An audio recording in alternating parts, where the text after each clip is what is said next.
يا صباح الفل عليكم يا احلى اخوات في الدنيا، عاملين ايه؟ يا رب دايما تبقوا بخير وفي صحه وسعاده، اللهم امين. وحشتوني جدا جدا اخواتي واصحابي.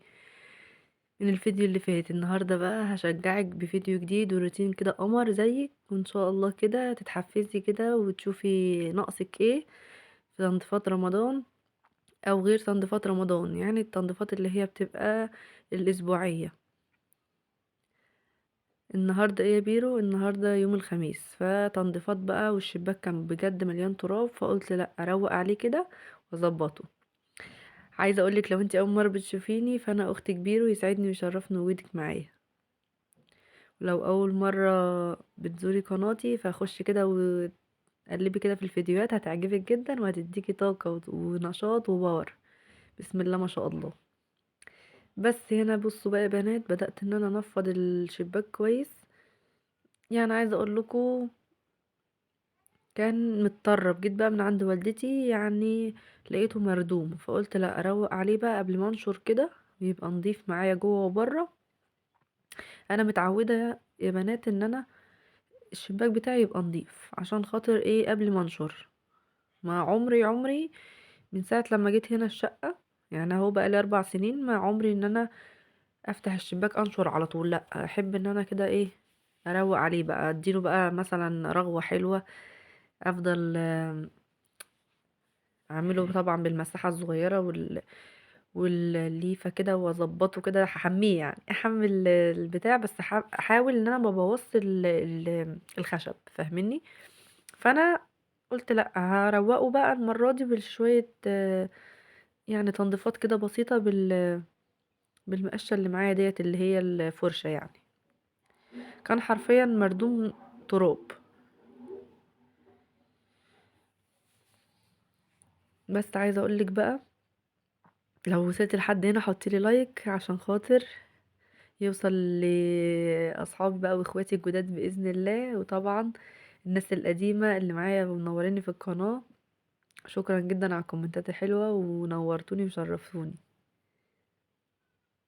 عايزه اقولك بقى 10 اساسيات كده هيبقوا معاكي في بيتك، عاوزاكي تعمليهم في رمضان باذن الله. اول حاجه طبعا بعد الفطار، يعني احنا بنفطر مثلا لو اللي بيروح يصلي التراويح بيروح، اللي بيصلي في البيت ما بيقدرش يروح التراويح في الجامع، تمام.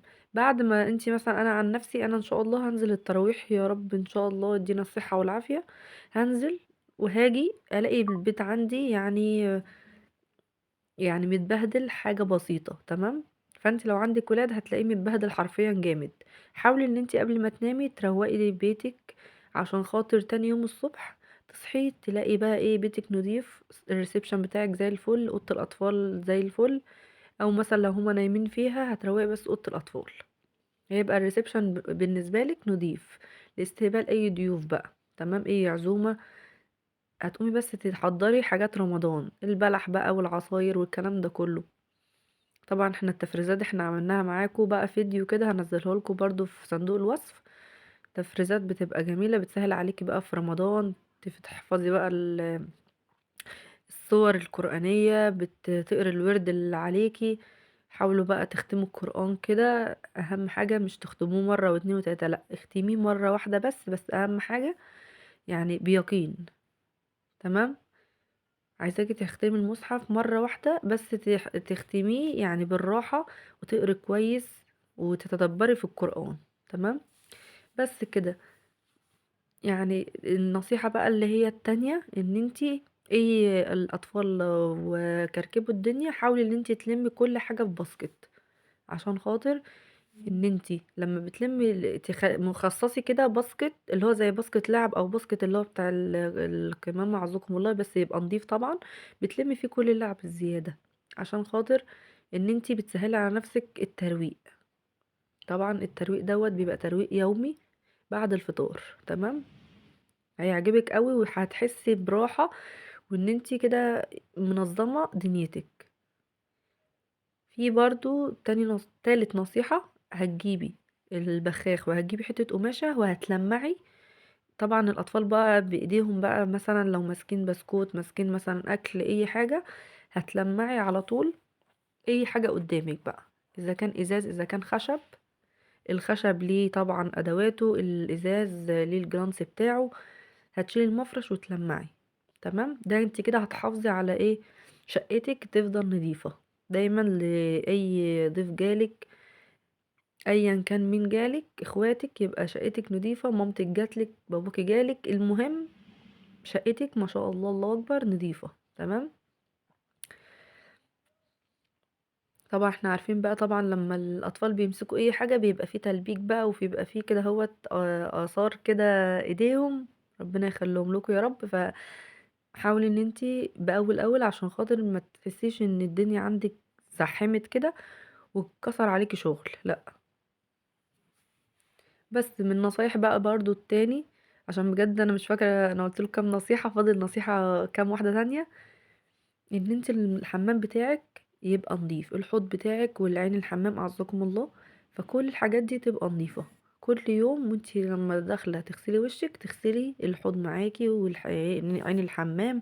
تخلي حمامك زي الفل اللي بيشف ويرف كده، عشان برضو ما تجريش برضو ان انت تنضفيه وحد ضيوف لسه قاعدين بره، ما ينفعش.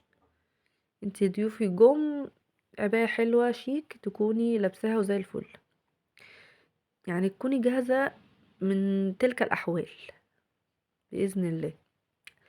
وفي نصيحة برضو إن شاء الله هقولها لك، دي مهمة جدا بالنسبة لي. عند البيت بتلاقي مثلا في سجادة، في مشاية عند باب البيت، فانت حاولي ان انت تنفضيها وتلمعي قدام البيت. تجيبي مثلا ديتول بالليمون زي انا ما بوريكم، او ديتول اللي هو العادي دوت بيبقى ريحته برضو حلوة. ت- تجيبي كده هوت الجردل والشرشوبة وتتلمعي. انا عاوزاكي تلمعي. هتلمعي ازاي يا بيرو؟ هتلمعي بالشرشوبة تحت الكراسي عند الباب. بيبقى فيه فتافيت مثلا اللي هو الجزم والشباشب عزكم الله، بيبقى الحاجات دي كلها موجودة. فاحنا لازم نلمع عشان خاطر نحافظ على الارض كده فيها تلميعة كده وما يبقاش فيها تراب. بس عايزة اقولك بقى عن نصيحة برضو، اللي هو يعني قبل ما انت تروحي التراويح حاولي ان انت تغسلي المواعين. ليه؟ عشان خاطر تيجي تلاقي نفسك مرتاحة عايزة تنامي شوية، تشربي شاي بلبن، يعني تشربي شاي بقى او الكوفي بتاعك، كوفي ميكس اي حاجة. هتحسي كده ان انتي هادية وخلاص بقى تقري في الورد بتاعك وتنامي شوية، تقومي بقى تعملي ايه السحور. بس حبيت ان انا اقول لكم كام نصيحة، ويا رب تكونوا استفدتوا معايا باذن الله في الفيديو وهيعجبكم ان شاء الله. كملوا لحد الاخر. واهم حاجة عايزة اقولها لكم، طبعا بوريها لكم في كل فيديو، ان احنا نبخر او نعطر. انا عايزه شقتي تفضل ريحتها حلوه، الانتريه يفضل حلو، مش مجرد نظافه وريحه نظافه وبس، لا. عايزه اخلي ريحه الانتريه بتاعتي ريحتها حلوه. الستاير، الريسبشن بتاعي يبقى ريحته كده نظافه. يعني انا مش عاوزاه نظافه بس، انا عاوزاه ريحته حلوه كمان. فانتي جيبي معطر، حتى يا ستي لو جبتي معطر سايب وحطيتيه في بخاخه ورشيتي هتلاقي بريحة كده، يعني نظافة حلوة، ريحة حلوة. بس فانا اهو دلوقتي نضفت وظبطت. بس طبعا بيبقى فيه تكات كده، فانتي هتحاولي ان انتي تعملي التكات دي بايه؟ بالبخاخ اللي انا هقولك عليه.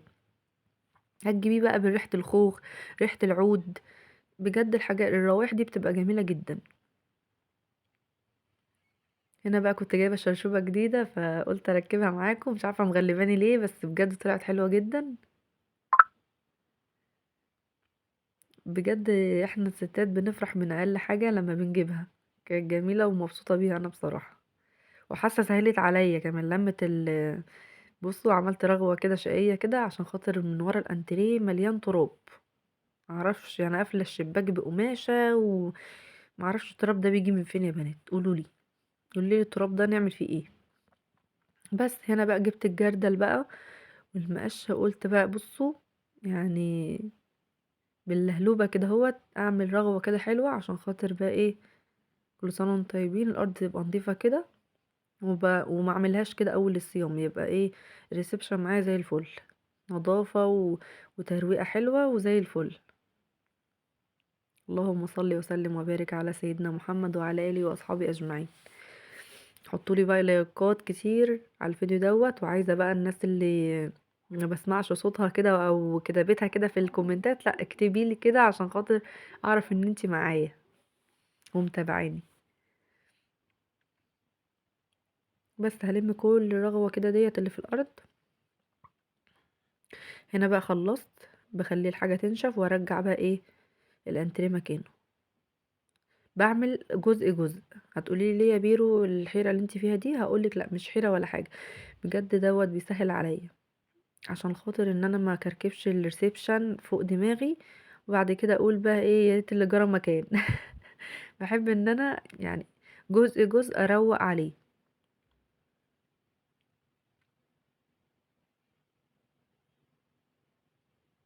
عايزه اقولك بقى في نصيحه طبعا ديت ضروري تعمليها، عشان خاطر كانت جارتي تقول الكلمة دي وطلعت صح، الكلمة دي صادقة، يعني ان الست بتبان من سلمها. السلم بتاعك لازم يبقى نظيف. لو انتي عندك حد بيجي يمسح السلم، ربنا يديها الصحة يعني والعافية، اللي بتيجي تمسح السلم تمام. ما عندكيش، خلاص حاولي ان انتي تخصصي يوم انك تمسحي السلم بنفسك. معلش انا عارفة ان هو تعب، بس يعني خصصي شرشوبة كده يعني فكيها وركبيها على طول وخليها للسلم، عشان خاطر ان انتي يعني تبقي منظمة. شرشوبة للبيت وشرشوبة للسلم، تمام، وفي نفس الوقت سلمك يبقى نظيف. ما هو سلمك برضو، انا برضو فكرت في كلام جارتي ديت ست كبيرة وكده، فكرت في كلامها لما بتقولي الست علوان بيتها، علوان نظافة بيتها بتبان من السلم. فانا فكرت في الكلام اللي بتقوله دوت، حسيت صح. حسيت لما السلم يبقى زي الزفت وتراب ومبهدل والحيطة مبهدلة وكل دوت، فحسيت صح ان كلامها مظبوط يعني. ربنا يديها الصحة والعافية. هي بجد كانت جارة كده هوت، كانت حلوة، كانت محلية كده العمارة، بس بقى مشيت بقى بس فعايزة اقول لكم ان كلامها كان صح، ان الواحد لازم سلمه يبقى نظيف، عشان خاطر يعني هيقولوا برضو الست اللي جوه ديت معفنة، بالمعنى البلدي يعني. بس هنا بقى بصوا ما شاء الله الله اكبر، خليت الارض فيها لمعة، الشاشوبة كانت تحفة، عجبتني بصراحة. وهنا الترابيزة انا وزوجي حطيناها كده فوق عشان خاطر اشيل بقى السجاد. وبصوا ببخر، بصوا الستاير والانتريه وبخليه زي الفل بالريحة الحلوة.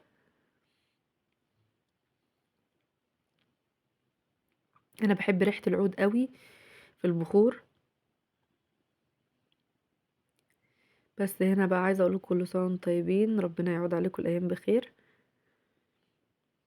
واستنوا بقى تجهيزات مني بإذن الله، تجهيزات حلوة جدا للسحور، فهتوحشوني بإذن الله لحد الفيديو اللي جاي. واشوفكم على خير، ما تنسوش بقى اللايكات الكتير والكومنتات. واشوفكم على خير يا احلى اخوات واصحاب في الدنيا. مع السلامة، باي.